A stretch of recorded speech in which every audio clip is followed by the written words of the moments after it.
Hey everyone, welcome back to another video. In today's video, we're going to be taking a look at the gray rock technique. We're going to talk about why you might not be using it appropriately and how we can start to use it more effectively. Stay tuned.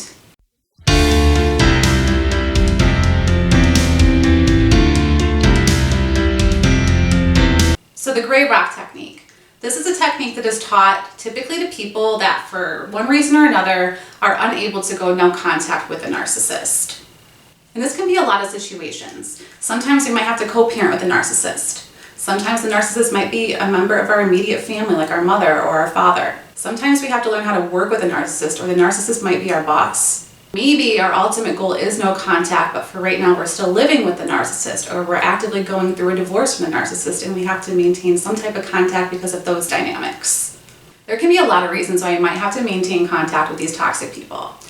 So no contact might not be an option. What a lot of people teach that are in the field of narcissism and narcissistic abuse is to use a technique called gray rock.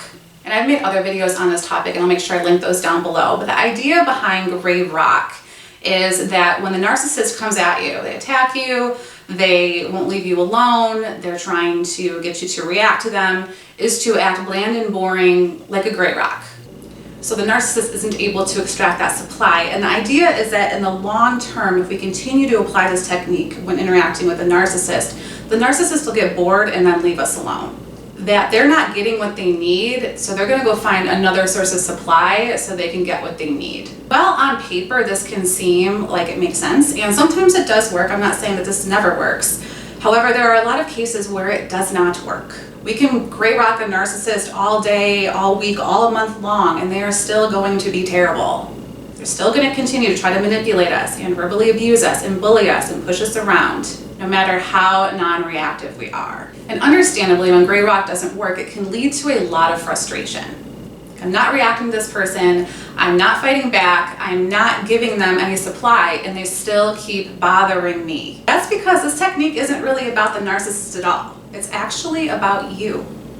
The real purpose behind gray rock is to reprogram our responses to the narcissist in order to foster something called emotional disconnection. When we are emotionally disconnected from a narcissist, the narcissist is no longer able to attack us.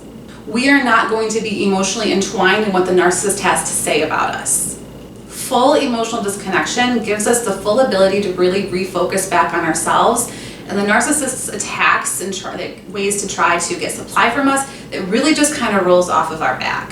If we are responding to the narcissist in bland and boring ways, we're not getting emotionally invested into the conversation or to their bullying or to their attacks, we are retraining our brain and our bodies to react differently to this person.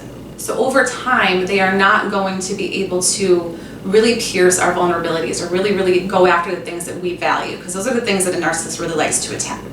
And it can take a while to get there. So if you are gray rocking your narcissist and you mess up, that's okay, join the club. It happens to everybody. It's very natural to want to defend ourselves when we're being attacked by a narcissist, to maybe kind of make them feel similar pain that they've made us feel. All of that is super valid, I totally get it. But the more that we're able to disconnect from the narcissist, so using the gray rock technique to disconnect from the narcissist, the more we're going to create that distance from the narcissist, and the more their attacks are not going to impact us. So we kind of want to flip the goals of the gray rock technique, right? So it's more about protecting ourselves emotionally from the narcissist and less about getting them to try to change their ways. What are some tips and techniques that we can use to help this process, to help build that emotional disconnection so gray rock can be more effective? The first thing is to educate yourself as much as you can on narcissism.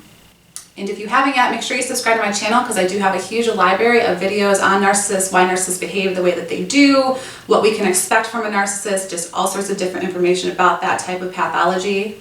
I also have a very informative Instagram page, link below if you want to go follow me on Instagram, because I do post a lot of content over there as well. And I'm able to get content faster out on my Instagram than I am on YouTube. There's also a lot of other helpful blogs, a lot of other helpful YouTube channels that you can subscribe to and learn as much as you can about this type of pathology. I know that this was life-changing for me when I started learning about narcissism, and really changed the game for me and how I approached my relationship. So really getting as much knowledge as we can really help us be able to identify and notice patterns in the narcissist behavior. We have to realize that the person we're dealing with does not have normal types of pathology. Narcissists by nature are extremely selfish. They're very entitled. They can be grandiose. They don't take responsibility for their behaviors, and it's almost impossible for them to change. And if we can learn about things like gaslighting, about emotional and verbal abuse that narcissists tend to do, why narcissists are the way that they are, things like that can help foster that emotional disconnection from the narcissist. So we know that when we are getting attacked by a narcissist, it is not anything that we did. This is a part of someone's very flawed and damaged psychopathology. We will personalize less things, and we know that it's attributed to that. The second thing, try to visualize that when a narcissist is attacking you, that they're actually attacking a mirrored version of themselves. This can just kind of be like kind of a cool exercise to try next time that you're finding yourself getting attacked or bullied by a narcissist. And that is because narcissists are masters at projection. They're projecting their bad behaviors onto you because whatever you did, if you confronted them, if you somehow, you took away their supply, you pierced that false identity that they have out front and kind of infiltrated the veil to their real self. Everything that they spew out is a self-protection mechanism for their false self. The attacks really have nothing to do with you at all. It is all about the narcissist and their very damaged pathology. Third tip is to make a list of your vulnerabilities and your values. As I said earlier in this video, narcissists really like to attack things that you either value or areas that you're vulnerable. And a lot of the times these two things can coincide as well. So things that we value are also the areas that we're the most vulnerable. So for example, let's say that you value being a good parent. And one of the favorite areas that the narcissist likes to attack you is your parenting. Being a good parent is a value of yours, and it's also an area of vulnerability. So if we really get comfortable with knowing the areas of our life that we value and the areas that we are vulnerable in, if we know what those areas are, it can really help us build this connection with the narcissist because we know that those are the areas that they're going to attack. We can make a list of these values and vulnerabilities and also formulate a plan how we intend to protect them. This can include living value-aligned behaviors even though the narcissist is attacking them, okay? Because narcs are going to narc. They're going to do that. That will help us take our power back if we are still living into those values. And the more that we live into our values, the more confidence we're going to build within them as well. And the more confidence that we have in our ability to do something, the less the narcissist attacks are going to influence us. So those are some techniques that we can employ if we're really struggling with not reacting while we're trying to employ Gray Rock. Education, knowing that this is way more about the narcissist than it is about you, and identifying what our values and vulnerabilities are and how we intend to protect them.